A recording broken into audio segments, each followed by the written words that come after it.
चीनी लेखक। चीनी लेखक जो भारत में चीनी लेखक आए थे, आज इसके बारे में डिस्कस करेंगे। भारत आने वाले अधिकांश चीनी यात्री बौद्ध तीर्थ स्थानों तथा बौद्ध धर्म के विषय में ज्ञान प्राप्त करने के लिए आए थे। ठीक, इनमें प्रमुख हैं जो भारत कुछ चीनी यात्री आए थे, वो मैक्सिमम यानी अधिकांशतः बौद्ध तीर्थ स्थानों को घूमने के लिए और बौद्ध धर्म के विषय में जानने के लिए यहाँ आए थे, जिसमें कुछ मुख्य महत्वपूर्ण हैं तो आज मैं बताऊँगा।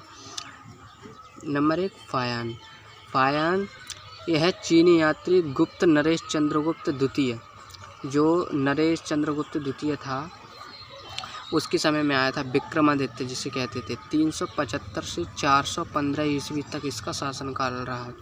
गुप्त नरेश चंद्र द्वितीय के दरबार में भारत आया। ठीक, 399 से 414 ईस्वी तक, 399 से 414 ईस्वी तक उसने भारत के विभिन्न स्थानों का भ्रमण किया।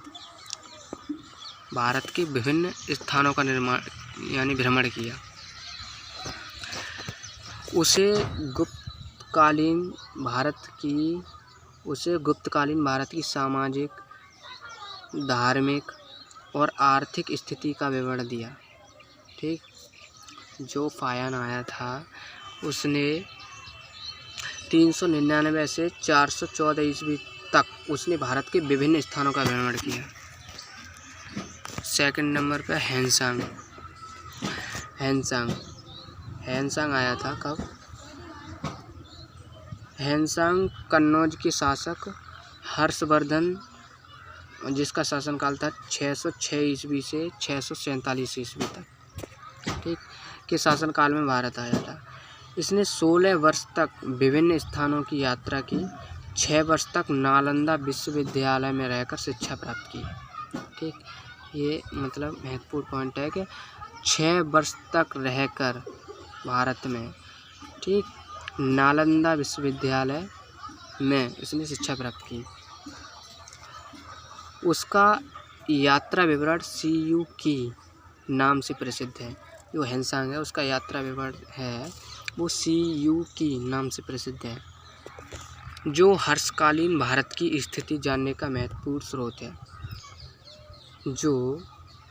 यानी CU की यानी हैनसांग हर्षकालीन भारत की स्थिति जानने का महत्वपूर्ण स्रोत है। तीसरे नंबर पर हेली आया था। हेली किसके शासनकाल में कब आया था? यानी इसके द्वारा लिखित हैनसांग की जीवनी से हर्षकालीन इतिहास की बातें ज्ञात होती हैं। जो हेली था इसने हैनसांग की जीवनी से भी हर्षकालीन इतिहास की बातें यानी ज्ञात होती हैं। हैनसांग की जीवनी। चौथे नंबर पे आया था इत्सिंग। ये भी एक चीनी यात्री था। 7वीं शताब्दी के अंत में इत्सिंग आया था। 7वीं शताब्दी के अंत में भारत आने वाले इस चीनी यात्री ने नालंदा तथा विक्रमशिला विश्वविद्यालय और विक्रमशिला विश्वविद्यालय तथा अपने समय की भारत की स्थिति का वर्णन किया। ये इत्सिंग आया था 7वीं शताब्दी के अंत में। ठीक, चीनी यात्री ने नालंदा और विक्रमशिला, ये 2 विश्वविद्यालय थे, तथा अपने समय की भारत की स्थिति का वर्णन किया था इत्सिंग ने। किसने? इत्सिंग ने। 5वें नंबर पे मा तुआन लिन। ये हर्ष के पूर्वी अभियान का विवरण। 6ठे नंबर पे है चाउ जू कुआ। 6ठे नंबर पे आया था चाउ जू कुआ। चोल इतिहास का विवरण लिखा था इसने, चाउ जू कुआ ने। ठीक, अब हैं अरबी लेखक। जो अरबी लेखक थे वो भी भारत आए थे। अल-बुरनी अरबी लेखक हैं। अल-बुरनी उर्फ अबू रेहान इसे भी कह सकते हैं। तहकीक-ए-हिंद तहकीक-ए-हिंद। ठीक, किताबुल हिंद अर्थात भारत की खोज, कानून अल मसूदी, महमूद गजनबी के आक्रमण यानी 1000 ईस्वी में के समय भारत आने वाले इस अरबी विद्वान ने राजपूत कालीन भारत की वर्ण व्यवस्था, रीति रिवाज तथा राजनीति इत्यादि का प्रशंसात्मक वर्णन किया। Second number Sulaiman. 9वीं शती ईस्वी में भारत आने वाले अरबी यात्री सुलेमान ने प्रत्याहार और पाल राजाओं के विषय में लिखा है।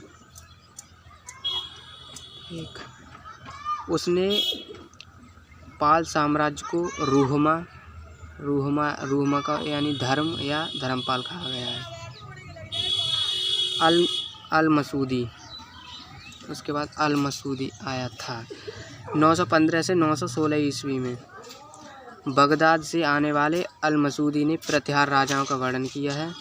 उपर्युक्त लेखकों के अतिरिक्त तिब्बती बौद्ध लेखक तारानाथ 12वीं शती के ग्रंथों कंगियूर और तंगियूर से भी भारतीय इतिहास पर प्रकाश पड़ता है।